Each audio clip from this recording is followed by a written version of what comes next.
Bismillahirrahmanirrahim. Assalamualaikum warahmatullahi wabarakatuh. Semoga semuanya sehat dan semangat belajar ya, terutama untuk belajar kimia. Nah, video kita kali ini kita akan bahas soal yaitu cara menentukan harga Kc. Kita perhatikan untuk mengingatkan kembali teorinya.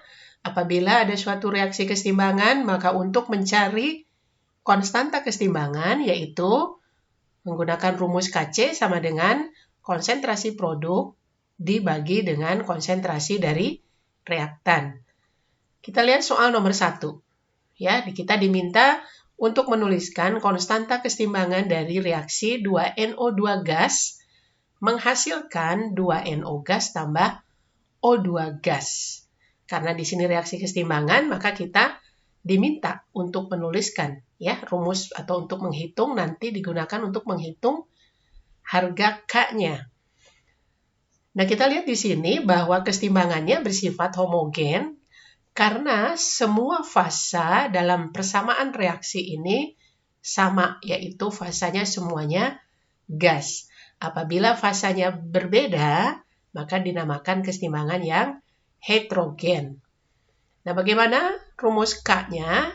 Nah, kita akan dapatkan rumus K-nya adalah produknya adalah NO dipangkatkan, ya konsentrasi NO dipangkatkan koefisiennya 2, dikali konsentrasi O2 juga sebagai produk, pangkatkan koefisiennya 1, tidak dituliskan, dibagi konsentrasi dari reaktan, yaitu NO2, dipangkatkan koefisiennya 2. Nah, inilah rumus dari Kc pada persamaan 2NO2 gas. Reaksi kesetimbangan menghasilkan 2NO gas tambah O2 gas. Pertanyaan lanjutannya adalah, dalam wadah 1 liter terdapat 4 mol gas NO2 pada persamaan reaksi tersebut. Berarti di sini ya persamaannya.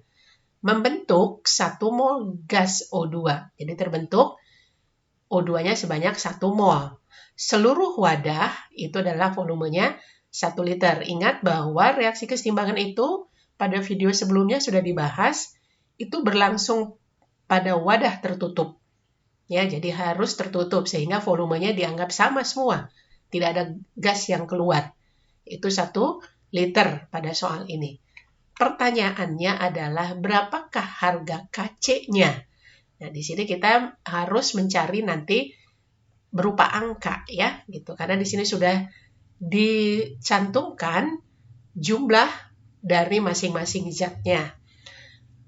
Pertama, kita perhatikan bahwa wadahnya 1 liter, kemudian NO2-nya 4 mol. Ya, jadi volumenya 1 liter, mol NO2-nya adalah 4 mol. Di sini nanti kita akan cari molaritas dari NO2 terlebih dahulu. Jadi kita akan cari dari data untuk mendapatkan molaritas ya, molaritas dari masing-masing zat, karena nanti Kc itu dalam satuan konsentrasi. Nah, kita ingat bahwa untuk mencari molaritas itu didapatnya dari mol dibagi liter. Maka kita dapatkan molaritas NO2 adalah mol NO2, yaitu nanti 4, dibagi volume wadah, yaitu 1 liter tadi ya. Jadi kita dapatkan bahwa molaritas NO2, ini NO2 ya, di reaktan, sebagai reaktan dia adalah 4 molar. Jadi kita tuliskan dulu molaritas dari NO2 ya, mula-mula. Jadi kita akan tuliskan dalam persamaan reaksinya. Jadi awal kita punya 4 molar NO2. Kemudian kita akan gunakan lagi data untuk mencari jumlah molar yang lain, ya, zat yang lain. Nah, kita perhatikan di sini, di data kita diberikan bahwa terbentuk 1 mol O2. Berarti ini, ya, produk O2-nya terbentuk 1 mol dalam wadah masih sama, 1 liter. Kita ubah menjadi molaritas. Sama dengan cara yang sama tadi adalah mol dibagi volume. Tapi sekarang untuk O2. Karena molnya tadi adalah 1, volumenya 1, maka kita dapatkan molaritas O2-nya adalah 1 molar. Ya. Nah, jadi kita ingat dulu nih ya. Jadi kita punya molaritas O2-nya adalah 1 molar yang terbentuk. Ingat ya, O2 yang terbentuk adalah 1 molar. Nah, kita sekarang akan uraikan dulu konsepnya, ya, konsepnya. Tadi kita sudah punya bahwa NO2 di awal kita punya 4 molar. Kemudian dia akan mengalami perubahan. Berubahnya itu nanti bisa berkurang, bisa bertambah. Nah, kalau reaktan itu berubahnya selalu berkurang, sedangkan produk selalu bertambah. Nah, kita lihat di sini, setiap NO2 berkurang sebanyak 2X, karena dia selalu berkurang ya berubahnya itu. Kita lihat dari mana 2X ini. Ya, koefisiennya 2X. Dia berkurang sebanyak 2X, maka dia akan membentuk 2X bertambah ya, NO dan 2X dan X sebanyak X O2. Kenapa sebanyak X? Karena koefisien dari O2 itu adalah 1. Ya, jadi ingat, koefisien ini berpengaruh dalam stoikiometri atau perhitungan kimia. Ini konsepnya dulu ya. Konsepnya dulu. Jadi, ketika NO2 berkurang sebanyak 2X, maka saat itu juga terbentuk sebanyak 2X NO dan sebanyak X O2. Kemudian pada setimbang berarti adalah 4 dikurangi 2X untuk NO2.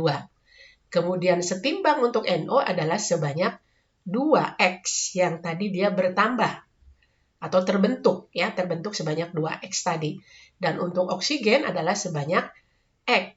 Nah, tadi kita tahu bahwa oksigen yang terbentuk setelah kita hitung tadi adalah sebanyak 1, ya kan? 1. Nah, kalau X-nya itu adalah sebanyak 1, kita lihat lagi ya. Kalau X-nya ini sebanyak 1, maka untuk 2X adalah 2 dikali 1. Berarti dia adalah 2. Kemudian, jadi bertambah NO-nya itu sebanyak 2 molar. Kalau oksigennya 1 molar, NO2 2 kali lebih banyak, ya kan? Kemudian yang terbentuk ini berasal dari NO2 yang berubah, ya. Jadi ini berkurang. Karena X-nya tadi 1, maka dia berkurangnya sebanyak 2, ya kan? Nah, karena itu sekarang kita bisa mencari berapa jumlah zat-zat dalam keadaan setimbang. Berarti 2, 4 ya, 4 dikurangi 2. Ini kan, jadi yang awal dikurangi yang berubah. Ya gitu ya. Jadi kita dapatkan hasilnya adalah 2 pada saat setimbang untuk NO2. Untuk NO dia adalah sebanyak 2 yang terbentuk karena dia tidak ada lagi dari asalnya yang lain tidak ada ya. Asalnya adalah 0. Kemudian untuk oksigen adalah 1. Nah, inilah jumlah-jumlah yang nanti akan dimasukkan ke dalam rumus Kc NO2 kuadrat dikali O2 dibagi NO2 kuadrat. Jadi jumlah-jumlah yang ada dalam kesetimbangan ya. Nah, produknya adalah NO-nya 2 dipangkatkan 2 dikali 1 dibagi 2 kuadrat. Karena di sini ada faktor yang sama, maka kita bisa coret. Sehingga kita dapatkan Kc-nya adalah 1. Untuk persamaan reaksi 2NO2 gas menghasilkan persamaan reaksi kesetimbangan 2NO gas tambah O2 gas dalam wadah 1 liter yang awalnya berjumlah NO2-nya 4 molar dan dihasilkan O2-nya 1 molar. Sehingga Kc-nya adalah 1. Ya, berikutnya kita akan lihat soal kedua. Ya, kita bacakan dulu.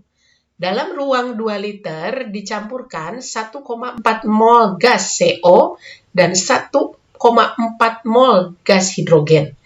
Jadi CO-nya 1,4 mol, H2-nya juga 1,4 mol. Menurut persamaan reaksi, CO gas tambah 3H2 gas, reaksi kesetimbangan menghasilkan CH4 gas tambah H2O gas uap air. Ya. Jika pada saat setimbang terdapat 0,4 mol gas CH4, maka harga Kc adalah, nah ini adalah pilihannya. Nanti kita lihat mana dari pilihan ini yang benar. Ya. Sekarang kita lihat dulu apa yang kita punya dari soal, yaitu dalam ruang 2 liter kita punya 1,4 mol gas CO dan 1,4 mol gas hidrogen. Dari sini dulu kita akan mencari masing-masing molaritas dari CO dan H2. Jadi CO dengan H2-nya kita cari dulu molaritasnya. Nah, kita dapatkan 1,4 mol dibagi 2 liter, jadi 0,7 molar. Ya, selalu harus diingat ya, bahwa untuk mencari molaritas itu adalah mol per liter.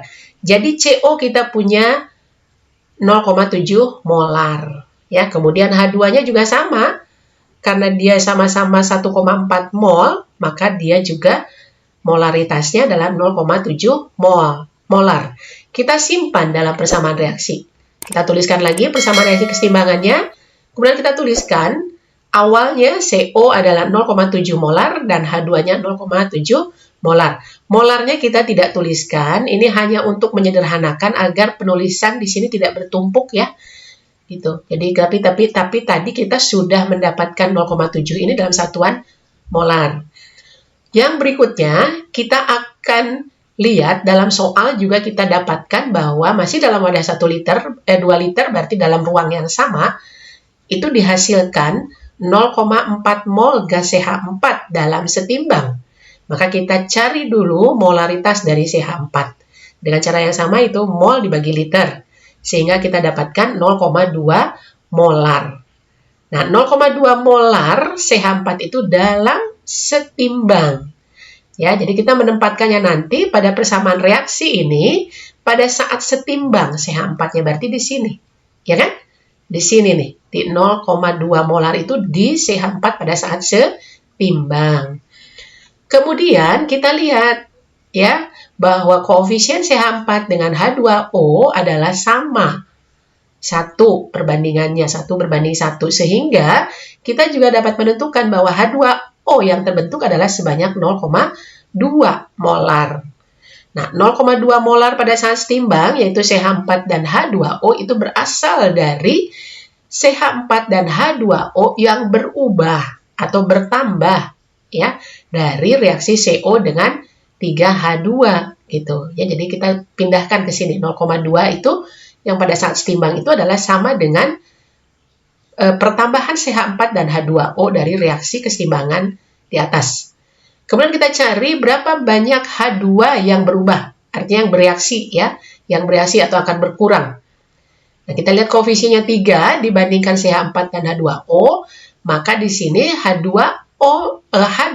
yang bereaksinya adalah 0,6. Berarti dia berkurang ya. Kemudian CO-nya karena koefisiennya sama, maka dia sebanyak 0,2. Ya kan? Karena koefisiennya sama. Nah, gitu. Sehingga pada saat setimbang kita bisa tahu CO-nya adalah 0,7 dikurangi 0,2, berarti 0,5. Kemudian pada saat setimbang H2-nya adalah 0,7 dikurangi 0,6. Karena kalau reaktan itu selalu berkurang jumlahnya, sementara H2 produk itu selalu bertambah. Ya. Jadi ini tanda kurangnya tidak dituliskan, jadi sudah dianggap paham. Kemudian ini juga produknya selalu bertambah, tidak dituliskan. Ya. Nah, berarti 0,7 dikurangi 0,6 adalah 0,1. Nah, kemudian kita masukkan ke dalam rumus KC dari persamaan reaksi tersebut. Angka-angka yang akan kita masukkan ke dalam rumus KC adalah jumlah-jumlah dalam keadaan setimbang. Ya, kita lihat setimbang CO, H2, CH4, dan H2O. Maka kita tinggal masukkan angka-angka tersebut ke dalam rumus KC. Nah, nanti kita peroleh dari perhitungan ini, akan kita dapatkan harga KC-nya adalah 80. Ya. Jadi dari soal tadi, maka option yang benar adalah yang E. Nah, demikianlah cara kita mencari harga KC dari suatu reaksi keseimbangan. Mudah-mudahan latihan soal tadi bisa menjadi lebih difahami tentang konsep KC ya. Terima kasih. Assalamualaikum warahmatullahi wabarakatuh.